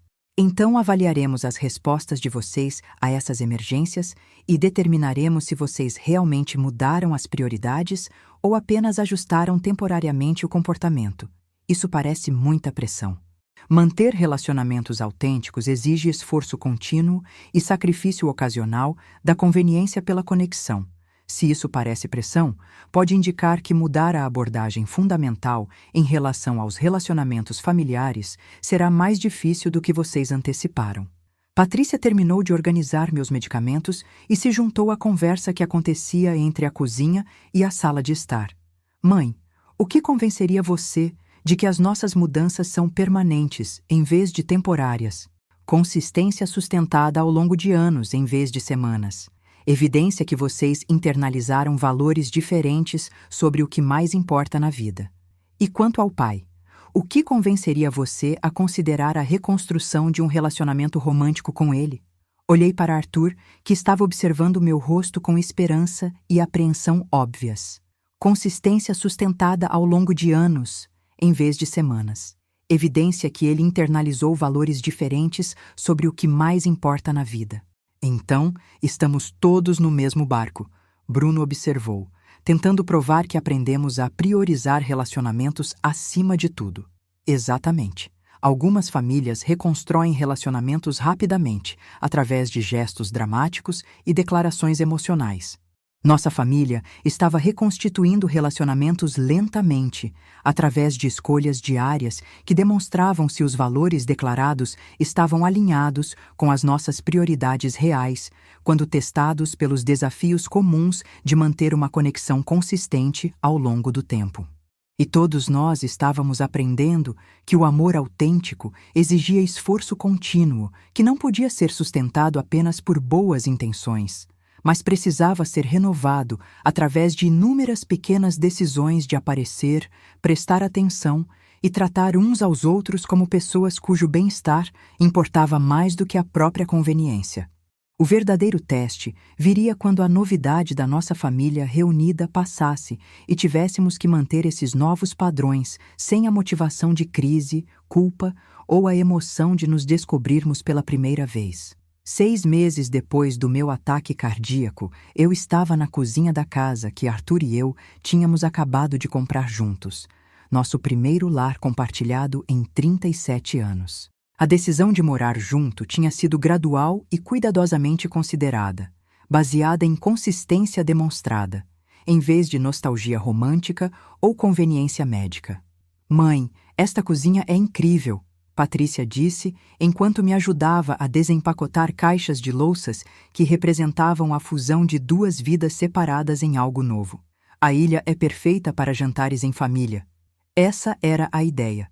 Seu pai e eu queríamos espaço para toda a família se reunir confortavelmente. Ainda parece estranho ouvir você chamá-lo de seu pai de forma tão natural, Bruno observou de sua posição, montando bancos na ilha da cozinha. Parece estranho dizer isso, eu admiti, mas está se tornando mais natural à medida que todos nos ajustamos a essa nova dinâmica de relacionamento. Arthur entrou da garagem, carregando as últimas caixas do caminhão de mudança, parecendo cansado, mas satisfeito com o nosso progresso. É tudo o que tinha da sua casa antiga, Tânia. Como você está se sentindo sobre deixar o lugar onde criou os filhos? Pronta. Aquela casa guardava muitas lembranças, mas a maioria delas envolvia gerenciar tudo sozinha. Estou ansiosa para construir lembranças que envolvam parceria e conexão familiar. Qual foi o maior ajuste até agora? Patrícia perguntou. Aprender a tomar decisões em conjunto em vez de independentemente, eu respondi. Por 36 anos, eu tomei todas as decisões sobre espaço de moradia, finanças e rotinas diárias sozinha. Agora, tenho alguém que quer ser consultado e incluído nessas decisões. Isso é difícil ou confortável? As duas coisas. É confortável ter alguém que se preocupa com as minhas preferências e bem-estar. É difícil lembrar que não preciso lidar com tudo sozinha, nunca mais. Bruno terminou de montar o banco dele e testou a estabilidade antes de se sentar. Pai, qual foi o maior ajuste para o senhor? Aprender a equilibrar as prioridades de relacionamento com as obrigações profissionais, Arthur respondeu. Durante a maior parte da minha vida adulta, fiz da prática médica meu foco principal. Agora tenho compromissos familiares que, às vezes, exigem que eu modifique minha agenda ou delegue responsabilidades a outros médicos. Isso tem sido difícil profissionalmente? Ocasionalmente, mas também tem sido profissionalmente gratificante de maneiras que eu não esperava. Ter relacionamentos pessoais que importam mais do que o avanço na carreira me tornou um médico melhor, porque sou mais empático com as situações familiares dos pacientes. Como assim? Quando as famílias dos pacientes estão lutando para equilibrar obrigações de trabalho com apoio médico, eu entendo os conflitos delas, porque aprendi a lidar com essas tensões eu mesmo. Patrícia abriu uma caixa de fotografias do meu casamento com o pai. Fotos que eu tinha guardado, mas raramente olhava durante as décadas em que a ausência de Arthur as tinha tornado dolorosas demais para exibir. Mãe, devemos colocá-las em algum lugar na casa nova? Se vocês gostariam de vê-las expostas. Elas fazem parte da nossa história familiar agora, em vez de serem lembretes do que perdi. O que mudou? Ter o pai de vocês presente em nossas vidas mudou o significado dessas fotografias de evidência de abandono para a documentação de um amor jovem que sobreviveu a décadas de separação. Você acha que você e o pai teriam continuado casados se ele não tivesse ido para a faculdade de medicina? Impossível saber. Éramos muito jovens e nós dois mudamos significativamente durante os anos em que estivemos separados. Mas vocês são compatíveis agora. Somos compatíveis agora, porque nós dois aprendemos a priorizar a manutenção do relacionamento em vez da conveniência pessoal. Arthur se juntou à nossa conversa enquanto arrumava livros nas prateleiras que tínhamos instalado no início daquela semana. Sua mãe e eu trabalhamos bem juntos, porque nós dois experimentamos as consequências de escolher obrigações profissionais em vez de conexões familiares. Que consequências? Eu perdi 36 anos com as pessoas que mais amava. Sua mãe passou 36 anos gerenciando responsabilidades familiares sem a parceria que merecia. E agora, vocês dois querem fazer as coisas de forma diferente. Nós dois entendemos que relacionamentos autênticos exigem atenção contínua e sacrifício ocasional de outras prioridades. Falando em atenção contínua, Bruno disse, checando o telefone. Preciso sair logo para o meu encontro, mas queria perguntar sobre os planos de ação de graças. O que tem o dia de ação de graças? Eu estava pensando se poderíamos recebê-lo aqui, em vez de ir a um restaurante, como temos feito nos últimos anos. A sugestão me surpreendeu, porque meus filhos tinham preferido feriados em restaurante desde que alcançaram o sucesso financeiro, alegando que cozinhar em casa era muito trabalho e que o serviço de restaurante era mais conveniente para todos. Vocês querem fazer o jantar de ação de graças aqui? Queremos ter um dia de ação de graças em família de verdade, com comida caseira, pratos tradicionais e tempo para realmente conversarmos, em vez de apressar uma refeição em um restaurante lotado. O que motivou essa mudança de preferência? Percebemos que todas as nossas memórias de infância favoritas envolvem reuniões de família em casa, não refeições em restaurante. Queremos criar esse tipo de lembranças para nós mesmos como adultos. Patrícia assentiu em concordância. E queremos participar da culinária e da preparação, em vez de apenas aparecer para comer. Vocês querem participar da culinária? Queremos aprender a organizar reuniões familiares nós mesmos, em vez de sempre esperar que outra pessoa cuide do trabalho. Essas são mudanças significativas na abordagem de vocês em relação a eventos familiares. Fizemos mudanças significativas na nossa abordagem em relação aos relacionamentos familiares em geral. Bruno disse: estes últimos 6 meses nos ensinaram que a conexão autêntica exige investimento pessoal, em vez de apenas comparecimento. Que tipos de investimento pessoal? Tempo, esforço, atenção às necessidades e preferências de outras pessoas, disposição para priorizar ocasiões familiares em vez de obrigações de trabalho. E essas mudanças parecem sustentáveis em vez de temporárias? Elas parecem naturais agora, em vez de forçadas. Preocupar-se com o bem-estar da família parece a prioridade óbvia, em vez de parecer uma obrigação que entra em conflito com outros interesses. Arthur olhou para os nossos filhos com orgulho e satisfação óbvios. 6 meses atrás, nenhum de vocês podia levar a mãe para o hospital durante uma emergência médica. Agora estão pedindo oportunidades para organizar reuniões de família e participar de tradições domésticas. 6 meses atrás, éramos pessoas egoístas que nunca tinham aprendido a valorizar relacionamentos em vez de sucesso profissional. Patrícia respondeu. Agora somos pessoas que entendem que as conquistas de carreira não têm sentido sem conexões familiares para compartilhá-las. O que criou essa mudança de entendimento? Quase perder a mãe criou choque e culpa imediatos. Mas descobrir, você criou motivação de longo prazo para nos tornarmos o tipo de pessoas que merecem relacionamentos familiares autênticos. Como assim? Conhecer um pai que passou 36 anos priorizando a família que perdeu nos fez perceber que estávamos em perigo de perder a família que tínhamos através do mesmo tipo de escolhas egoístas. O Senhor está dizendo que saber sobre os seus arrependimentos influenciou as nossas decisões sobre as prioridades de relacionamento? Estamos dizendo que ver o quanto você valorizava o que perdeu nos fez reconhecer o valor do que ainda tínhamos a oportunidade de construir. Eu assisti a essa conversa entre Arthur e meus filhos com espanto, pois 6 meses de esforço consistente tinha transformado a dinâmica familiar tão completamente. Quais são as esperanças de vocês para a nossa família daqui para frente? Eu perguntei. Reuniões regulares que todos genuinamente gostem de participar, Bruno respondeu. conversas onde todos se sintam ouvidos e valorizados, apoio durante os desafios que não pareça obrigatório e experiências compartilhadas que criem memórias positivas, em vez de estresse e ressentimento.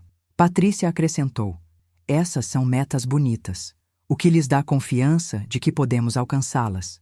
6 meses de evidência que todos nós somos capazes de priorizar relacionamentos em vez de conveniência, quando fazemos essa escolha consciente e consistentemente. Algumas famílias são trazidas juntas por tragédia e gradualmente se afastam à medida que a crise passa. Nossa família tinha sido trazida junto por quase tragédia e tinha crescido mais forte através de esforço sustentado para priorizar o bem-estar uns dos outros em vez de conveniência individual. O real sucesso não foi que nós tínhamos sobrevivido ao meu ataque cardíaco ou navegado à descoberta da identidade de Arthur. O real sucesso foi que nós tínhamos aprendido a escolher uns aos outros repetidamente em pequenas decisões diárias que demonstravam cuidado autêntico em vez de conexão obrigatória. E estando na nossa nova cozinha, cercada por evidência de compromisso consciente para construir algo genuíno juntos, eu senti mais otimismo sobre o futuro da nossa família do que eu tinha tido em décadas. 1 ano depois do meu ataque cardíaco, eu estava no Centro de Reabilitação Cardíaca, onde agora eu era voluntária 2 vezes por semana, ajudando outros sobreviventes de ataque cardíaco a lidarem com a recuperação, enquanto as famílias deles aprendiam o que a minha tinha aprendido sobre a diferença entre obrigação e apoio autêntico. Senhora Almeida, disse Alice, uma mulher de 73 anos, cujos filhos tinham reagido ao evento cardíaco dela com a mesma preocupação displicente que meus filhos tinham mostrado inicialmente. Como você conseguiu que sua família entendesse que você precisava de ajuda de verdade, não apenas de conselhos sobre contratar profissionais? Eu tive sorte da pior maneira possível, eu respondi, ajustando o crachá que refletia meu casamento recente com Arthur. Meu ataque cardíaco revelou problemas nos relacionamentos familiares que estávamos ignorando há anos, e quase perdermos uns aos outros nos forçou a confrontar esses problemas honestamente. Sorte como? Sorte porque meu cirurgião acabou sendo alguém que se importava o suficiente com o meu bem-estar para exigir que meus filhos examinassem o comportamento e as prioridades deles. Seu cirurgião conhecia sua família? Meu cirurgião era o pai dos meus filhos, que passou 36 anos tentando nos encontrar, depois que as circunstâncias o forçaram a me abandonar durante a minha gravidez. Nossa, quais eram as chances dessa coincidência? Aparentemente, exatamente as chances de que precisávamos para que nossa família fosse forçada ao tipo de conversas honestas que estávamos evitando há décadas. A filha de Alice, Fernanda, estava ouvindo nossa conversa da cadeira onde estava sentada, lendo revistas durante as sessões de terapia da mãe.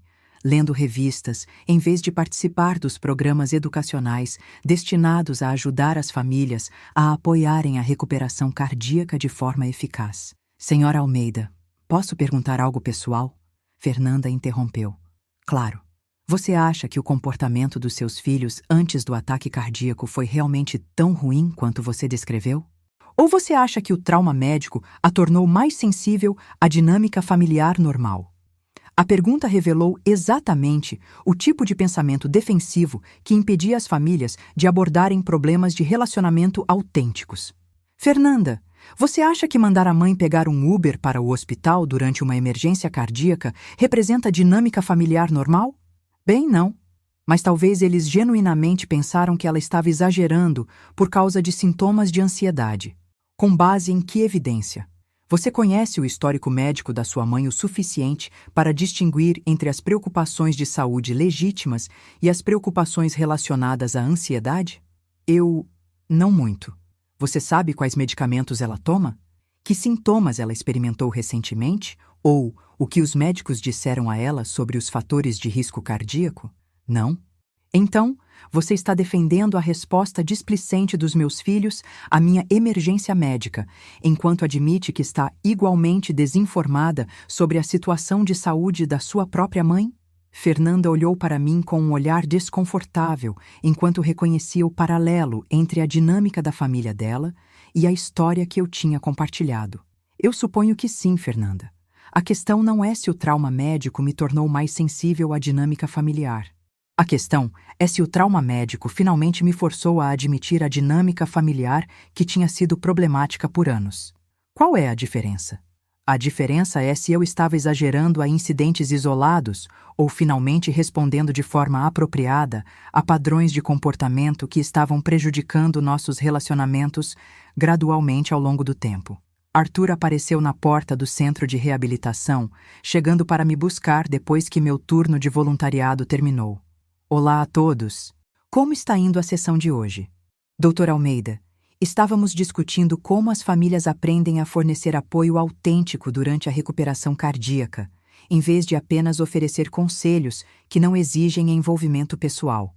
Eu expliquei que esse é um dos aspectos mais importantes da recuperação bem-sucedida. Ele concordou, sentando-se em uma cadeira perto de Alice e Fernanda.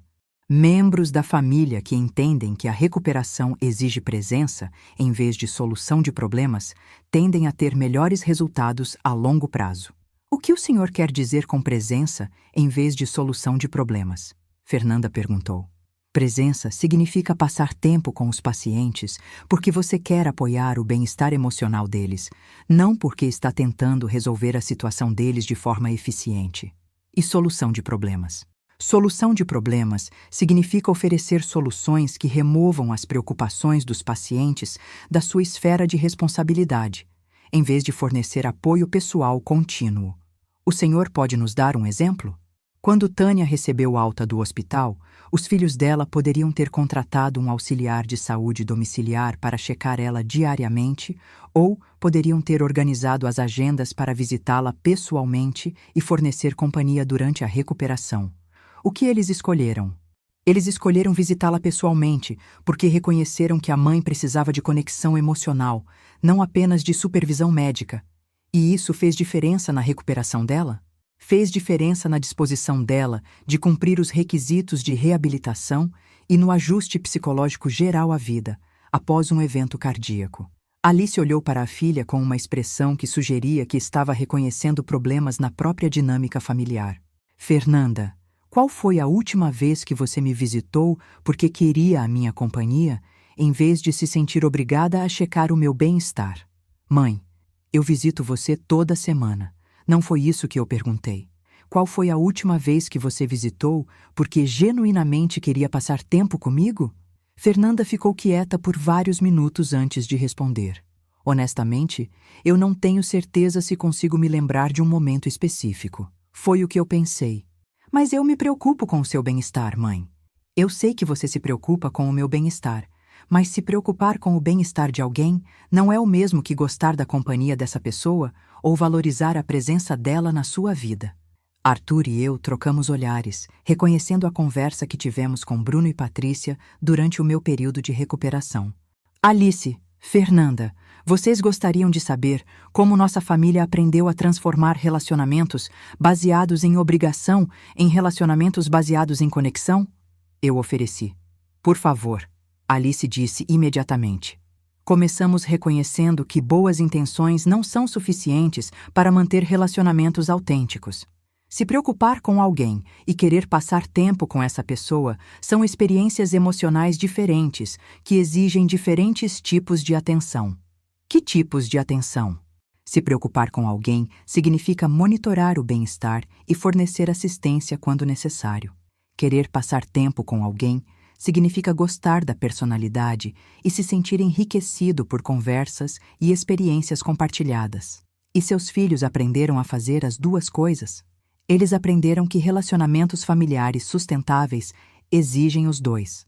Você não pode manter uma conexão a longo prazo baseada apenas em obrigações de cuidado.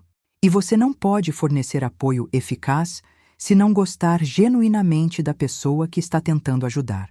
Como eles aprenderam isso? Através de prática sustentada ao longo de meses, não por meio de revelações dramáticas ou conversas emocionais. Eles tiveram que experimentar a diferença entre me visitar porque se sentiam culpados e me visitar porque queriam a minha companhia. Qual foi a diferença? Quando me visitavam porque se sentiam culpados, nosso tempo juntos parecia forçado e artificial. Quando me visitavam porque queriam a minha companhia, nossas conversas se tornavam naturais e agradáveis. E como você conseguia saber qual motivação estava por trás das visitas deles? Tempo e consistência. A atenção motivada pela culpa diminui à medida que a crise que a motivou se torna menos imediata. A atenção motivada pelo afeto genuíno se aprofunda à medida que os relacionamentos se tornam mais autênticos. Eu pedi para meus filhos me levarem para o hospital quando mal conseguia respirar por causa da dor no peito. Eles bocejaram e disseram: "Pede um Uber, mãe, temos que trabalhar amanhã." Eu fui sozinha e descobri que estava tendo um ataque cardíaco grave. 6 horas depois, meu cardiologista ligou para eles e disse: "Vocês precisam vir agora. Ela pode não sobreviver." Quando chegaram na UTI, descobriram que o médico que salvou minha vida era o pai, o homem que estava nos procurando por 36 anos, enquanto eles estavam ocupados demais com reuniões de trabalho para levar a mãe para o hospital durante uma emergência médica. Aquela ligação não apenas salvou minha vida, ensinou aos meus filhos que algumas reuniões de trabalho não valem a pena perder a família. 2 anos depois, eu não era mais Lígia Duarte, a mãe solteira abandonada, cujos filhos tratavam o bem-estar dela como secundário às obrigações profissionais. Eu era Lígia Almeida, casada com um homem que demonstrava que o amor autêntico significa aparecer consistentemente. Mãe de filhos que aprenderam que relacionamentos significativos exigem priorizar a presença em vez da conveniência. E conselheira voluntária, ajudando outras famílias a lidarem com a diferença entre obrigação e conexão genuína. Algumas emergências médicas destroem famílias, revelando disfunções e ressentimentos insuperáveis. Minha emergência médica reconstruiu nossa família, forçando todos nós a confrontarmos a diferença entre amar alguém e realmente valorizar a presença dessa pessoa na nossa vida diária. E todas as noites, quando Arthur chegava em casa do hospital e meus filhos ligavam porque genuinamente queriam saber do meu dia, em vez de se sentirem obrigados a manter contato, eu me senti grata por quase morrer ter nos ensinado a vivermos juntos de verdade, como pessoas que escolhiam uns aos outros repetidamente, em vez de simplesmente se aturarem por obrigação biológica. O ataque cardíaco que quase me matou tinha, na verdade, salvado a nossa família, revelando que o amor sem presença é apenas uma teoria bonita, enquanto a presença com amor cria o tipo de conexão autêntica que faz a vida valer a pena, mesmo depois que crises médicas nos lembram o quão frágil essa vida realmente é. Agora me diz, você gostou da história? Então, compartilhe a sua opinião nos comentários. O que faria diferente, de onde está me ouvindo e que nota essa história merece? E não esquece de se inscrever no canal, isso me ajuda a continuar trazendo conteúdos como esse. Até a próxima!